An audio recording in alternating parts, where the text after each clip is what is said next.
તો આ તમે જે વાત કરી ને એ એકદમ રિલેટ થાય છે કે તમારો થાય જ. ટાઈમ છે એ 13 થી 19 વર્ષ સુધીનો જે છે એ તમે એને જે જોઈ છે ને એ આપો. સાચું.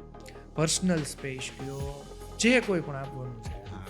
અને એ એજમાં છે ને એક બીજી પણ ભૂલ પેરેન્ટ કરતા હોય છે જે હું કહેવા માંગીશ. એ એજમાં છે ને ભણવા ઉપર બહુ પ્રેશર આપે છે. ટ્રુ. એકચ્યુઅલી એ એજમાં 10મું આવી જાય છે, 12મું આવી જાય છે, બધું આવે છે, હું સમજુ છું, બરાબર.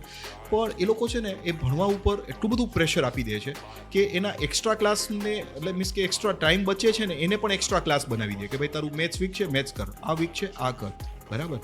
ટીન એજ છે ને એમાં ભગવાન છે ને એટલી બધી ભયંકર એનર્જી આપી દે છે ને, ભયંકર એટલા માટે કહું છું કારણ કે એનર્જીને ક્યાં યુટિલાઇઝ કરવી ની એજમાં એને ખબર નથી હોતી, દિમાગ જ એનું કામ ન કરે એ બાબતથી. એટલે જ એ આડા રસ્તે ચડવાના સૌથી મોટી શરૂઆત 13 થી 19 માં જ થાય.